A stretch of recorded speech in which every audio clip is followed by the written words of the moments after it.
Shalom. Sasa siku ya leo nitakwambia siri kubwa 5 ambazo zimejificha kwenye maombi ya usiku wa manane. Ninaposema usiku wa manane, nazungumzia kwa habari ya saa 8 usiku, saa 9 usiku ama saa 10 usiku. Kwa nini maombi ya saa 8 usiku ama usiku wa manane yanaonekana na nguvu kuliko nyakati zingine? Na nitakwambia siku ya leo kwenye video hii kwa nini unatakiwa kuomba mida hii, na ni kwa nini ya kwamba maombi ya usiku wa manane yana nguvu kuliko maombi ambayo unaweza kuomba muda wote. Yana nguvu kuliko yale maombi ambayo unaweza kaamka saa 4 usiku ukaomba. Yana nguvu kuliko maombi ambayo unaweza kuomba saa 5 usiku, saa 6 usiku ama saa 7 usiku. Kwa nini unatakiwa kila siku uweze kuomba maombi ya usiku wa manane? Kwa nini hutakiwi kuacha maombi ya usiku wa manane? Leo nitakupa sababu hizo. Kwa sababu hata maandiko matakatifu yanatuambia katika kile kitabu cha Matendo ya Mitume sura ile ya 16 na ule mstari wa 25. Inasema kwamba panapo usiku wa manane, Paulo na Sila walikuwa wakimwomba Mungu. Unaona, hata Paulo na Sila walipokuwa wako magerezani, walichagua muda usiku wa manane. Walichagua usiku wa manane kama muda wao wa maombi. Na kuna sababu kubwa kwa nini Paulo na Sila hawakuchagua saa 6 usiku, hawakuchagua saa 7 usiku, hawakuchagua saa 5 usiku. Kwa nini Paulo na Sila walichagua usiku wa manane? Kwa sababu kuna sababu ambayo iko nyuma, na nitakwambia siku ya leo kwa nini maombi haya yana nguvu kubwa sana, na kwa nini hata watumishi wengi ambao tunaona kwenye Biblia walikuwa wanaomba usiku wa manane. Lakini mwishoni mwa video hii nitakwambia pia, kama huo unashindwa kuomba usiku wa manane, basi ni mambo gani ambayo unatakiwa kuyafanya ili uweze kuanza kuomba usiku wa manane kama watu wengine ambao wanaomba usiku wa manane. Yamkini mara ya kwanza ulikuwa unaomba vizuri kabisa usiku wa manane. Mara ya kwanza ulikuwa ni mtu mwenye nguvu ya maombi, lakini siku ya leo unashindwa kuweza kuomba usiku. Unapofika usiku wa manane unaanza kuona uzito wa kuomba, unaanza kuona unashindwa kuomba.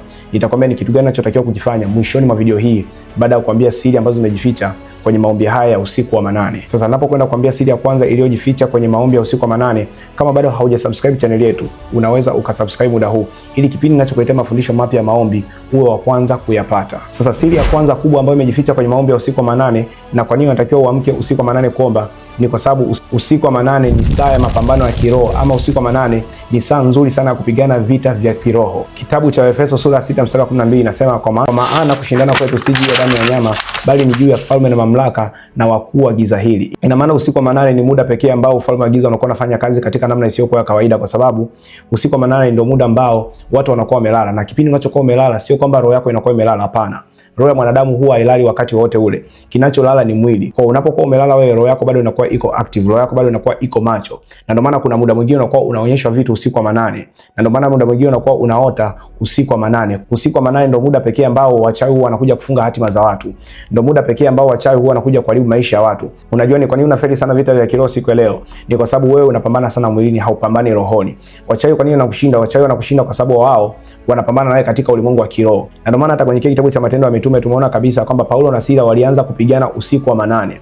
Paulo na Sila walikuwa wamefungwa gerezani. Biblia inasema kwamba walikuwa wamefungwa gerezani. Leo gereza inaweza kuwa ni umasikini, gereza inaweza kuwa ni magonjwa, gereza inaweza kuwa ni madeni. Unapoingia kwenye maombi usiku wa manane, unaanza kumwomba Mungu, unaanza kuvunja kila vifungo ambavyo vimekufunga, kila minyororo ambayo imekufunga, kila sehemu ambapo nguvu za giza zimekufunga. Ni muda ambao unaanza kupambana kwenye maombi. Kwa hiyo unaweza kuamka tu usiku ukasema, Baba, katika jina la Yesu Kristo ndani hai, Baba, navipiga vita katika ulimwengu wa kiroho, yote yule ambaye amenipandia uchawi kwenye maisha yangu, Baba, kwa mamlaka ya jina la Yesu Kristo ndani hai, nimeamka usiku huu kama Paulo na Sila walivyokuwa wameamka walipokuwa magerezani. Baba, kuanzia siku ya leo, Mungu, ninakataa kila vita ambayo inasimama kwenye maisha yangu. Baba, ninajifungua na kujitoa kwenye kila minyororo ya kichawi, kila minyororo ya umasikini, kila minyororo ya ugonjwa, kuanzia siku ya leo kwa mamlaka ya jina la Yesu Kristo ndani hai. Unapokuwa unafanya maombi ya namna hiyo usiku wa manane, unakuwa unapambana katika ulimwengu wa kiroho na unakuwa unajihakikishia ushindi wako kamili. Na ndio maana unaona hata katika kile kitabu cha Mathayo sura 13 mstari 25 inasema kwamba, lakini watu walipolala akaja adui akapanda magugu juu yake. Muda ambao watu wanakuwa wamelala ndio muda ambao shetani huwa anakuja kuharibu maisha ya watu. Muda ambao watu wamelala ndipo shetani ambao anakuja kuharibu hatima za watu, anaharibu kazi za watu, anaharibu ndoa za watu. Lakini muda ambao shetani anakuja kuharibu hatima yako, muda ambao shetani anakuja kuharibu mambo yako, yeye akaja akakukuta wewe unaomba, anashindwa kuharibu kile alichokuwa anataka kukifanya. Anashindwa kuharibu maisha yako kwa namna ambayo alikuwa anataka kuharibu.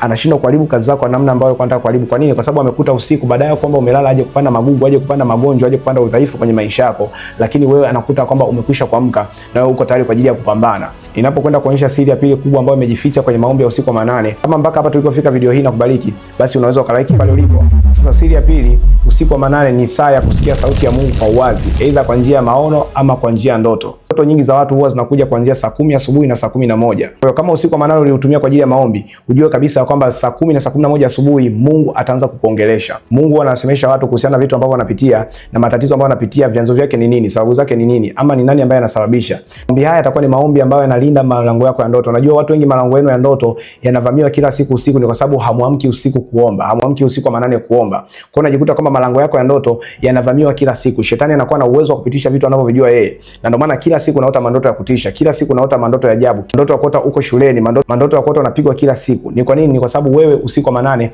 mara nyingi sana hautumii kwa ajili ya maombi. Lakini ukiamka kwenye usiku wa manane ukaweza kuomba, jua kabisa kwamba maono atakayokuwa anakuja atakuwa ni maono kutoka kwa Mungu. Ndoto utakazokuwa unazipata zitakuwa ni ndoto ambazo unazipata kutoka kwa Mungu mwenyewe. Unapoingia kwenye maombi usiku, unaingia unasema kwamba Mungu, katika jina la Yesu Kristo ambaye hai, nimeamka usiku huu wa manane kwa ajili ya kulinda malango yangu ya kiroho, kwa ajili ya kulinda malango yangu ya ndoto kwa mamlaka ya jina la Yesu Kristo ambaye hai.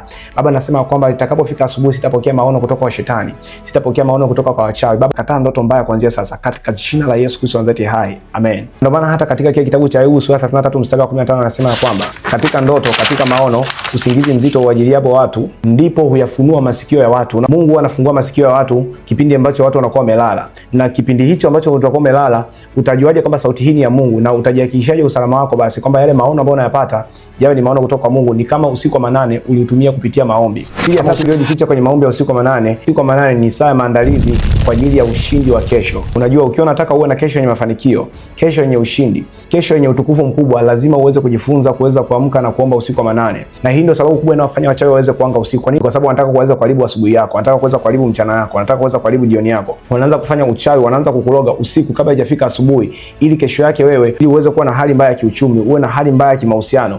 Kitu kikubwa sana ambacho watu wengi wakijua kwamba mchawi akiwa anataka kudili na kesho yako, huwa anaanza na leo yako. Yaani mchawi akiwa anataka kuharibu asubuhi yako, huwa anaanza na leo usiku. Na ndio maana mchawi kama anataka kuweza kuharibu siku yako ya Alhamisi, lazima aanze kuloga kwanza Jumatano usiku kabla hujakucha. Anaanza kutega mitego ya magonjwa, anaanza kutega mitego ya mikosi, ambao wewe asubuhi yake unapoamka unashangaa, mbona kila kitu kinavurugika? Mbona maisha yangu hayaendi vizuri? Mbona kila jambo ninaloamua kulifanya kwenye maisha yangu linashindwa kwenda vizuri? Mbona kila kitu ninachokiamua kukipanga kinavurugika? Ni nini ambacho kimefanyika? Ukitaka kesho yako isiweze kuharibika, jifunze kutokulala usiku wa manane. Usiku wa manane uwe ni saa wewe ya kuomba. Usiku wa manane iwe ni saa ya maandalizi kwa ajili ya kuiandaa kesho yako yenye ushindi mkubwa zaidi. Unapoingia usiku unasema tu, Baba, katika jina la Yesu, Mungu wa mbinguni, ninaikabidhi kesho yangu kwa mamlaka ya jina la Yesu. Mungu, ninaamuru kuanzia sasa kila mitego ambayo amenitegea usiku wa leo, ili kesho yangu iweze kuharibika, ili kesho yangu isiwe na utukufu, ili kesho yangu isiwe ni kesho ambayo ina nguvu kubwa. Baba, ninaitegua mitego yao kwa mamlaka ya jina la Yesu Kristo ambaye hai, na kwa damu ya Yesu. Baba, kuanzia leo, lolote leo nitegea usiku wa manane, kesho halitaweza kufanikiwa kwa mamlaka ya jina la Yesu Kristo ambaye hai. Amen. Unapoomba maombi ya namna hiyo, unakuwa unafanya kesho yako ikawe ni kesho ya baraka. Unakuwa unafanya kesho yako ikawe ni kesho ya ushindi. Sasa ninapokwenda kuonyesha siri ya 4 ya maombi ya usiku wa manane, kama bado haujasubscribe channel yetu, unaweza ukasubscribe muda huu. Na kama unabarikiwa na video hii mpaka hapa tulipofika na bado hujalike, basi unaweza ukalike mahali pale. Sasa siri ya 4, usiku wa manane ni saa ya kuvunjwa kwa minyororo na nguvu za giza zilizofunga maisha yako. Inawezekana leo ukiangalia umefungwa na umasikini, umefungwa na shida, umefungwa na magonjwa, kutokuolewa, mahusiano kila siku yanavunjika, pesa zikai kwenye mikono yako, magonjwa yamekufunga, ukiangalia kushoto huoni njia, kulia huoni njia. Huo ndio muda pekee ambao unaweza kaa unaingia kwa ajili ya kuweza kuvunja ile minyororo iliyokufunga. Minyororo ya umasikini iliyokufunga usiku wa manane inaweza kuvunjika kwa urahisi sana. Pingu za shida, pingu za matatizo, pingu za mikosi. Kuna watu mko mahali hapa, kila jambo mnalolifanya haliendi mbele, lakini usiku wa manane unapokuwa umeamka, unasema tu, Baba, katika jina la Yesu, kila minyororo ulionifunga kwenye maisha yangu, Baba, ninaufungua kuanzia sasa. Baba, navunja kuanzia sasa kila minyororo ya umasikini, minyororo ya kutokuolewa, minyororo ya kutokupata, minyororo ya kushika pesa na zikae kwenye mikono yangu. Baba, ninavunja kuanzia sasa kwa mamlaka ya jina la Yesu Kristo anazaite hai. Amen. Unapoomba maombi ya namna hiyo usiku wa manane, unapokuwa umeamka, utajikuta kwamba zile pingu na minyororo inakuwa imefunguka. Naona hata nyingine ya 5 ni kwamba usiku wa manane ni saa ya ukombozi wa Mungu kwa watu wake. Ni saa ambayo Mungu huwa anatembelea maisha ya watu. Ni saa ambayo Mungu huwa anatembelea biashara za watu, huwa anatembelea makazi ya watu. Mungu anatembelea watu wake kwa njia ya maono.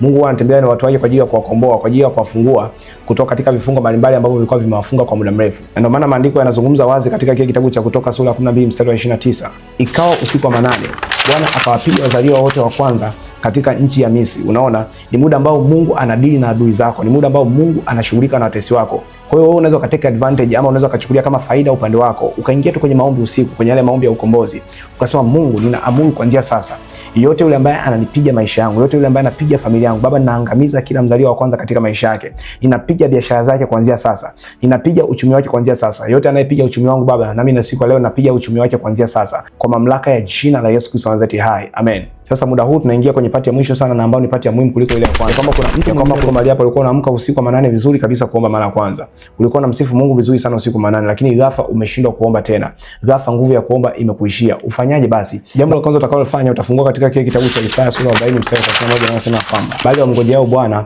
watapewa nguvu mpya, watapaa juu kwa mbawa kama tai. Kwa hiyo utaingia kwenye maombi, utasema Baba, katika jina la Yesu, siku ya leo Mungu wa mbinguni, nimeishiwa na nguvu ya maombi. Siku ya leo siwezi kuomba kama nilivyokuwa naomba mara ya kwanza. Baba, naomba ukanipe nguvu mpya kuanzia siku ya leo kwenye maisha yangu, kwa mamlaka ya jina la Yesu Kristo wa Nazareti hai. Nipe nguvu mpya kuweza kuomba, nipe nguvu mpya kuweza kuamka usiku, nipe nguvu mpya kuweza kutafuta kuanzia siku ya leo, kwa mamlaka ya jina la Yesu Kristo wa Nazareti hai. Jambo la pili utakalofanya, utafungua kwenye kile kitabu cha Wafilipi sura ya 4 mstari wa 13, nasema kwamba ninaweza mambo yote katika yeye anitiaye nguvu. Kwa hiyo utaingia kwenye maombi yako, utasema hivi: Mungu, natambua kwamba nimeishiwa nguvu ya maombi usiku. Siwezi kuomba kama nilivyokuwa naomba mara ya kwanza.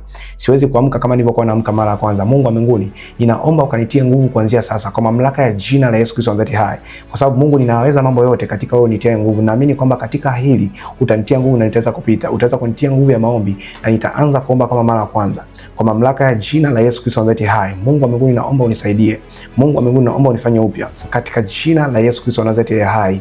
Amen. Kwa hiyo utakapofanya mambo makubwa niliyokuambia siku ya leo, utajikuta ile nguvu ya maombi iliyokuwa imepotea kwa muda mrefu imeanza kurudi kwenye maisha yako, na unaanza kuamka usiku wa manane kama kawaida. Kama umejifunza kitu kupitia somo hili siku ya leo, andika kwenye comment section ya kwamba nimejifunza kitu, na tuandikie ni kitu gani ambacho umeweza kujifunza kwenye comment section, ili tuweze kujua kwamba umebarikiwa na video hii. Na pia kama una shida mbalimbali unataka nikuombee ndoa, nikuombee mahusiano, nikuombee mchumba, nikuombee kazi, nikuombee visa, nikuombee passport, chochote kile ambacho unataka nikuombee, basi angalia upande wako wa kulia chini, unaweza kaiona namba yetu ya simu mahali pale. Chukua namba ile ya simu na nipigie, na nitakuombea mara moja, na Mungu wa mbinguni atakusaidia. Na muda huu tumefikia mwisho wa video hii. Kama bado haujasubscribe channel yetu, unaweza ukasubscribe pale ulipo, ili kipindi ninachokuletea mafundisho mapya kuhusiana na maombi, basi huwa wa kwanza kuyapata. Mungu akubariki sana. This is Apostle Deusi Sengo. Amen. Shalom. Peace.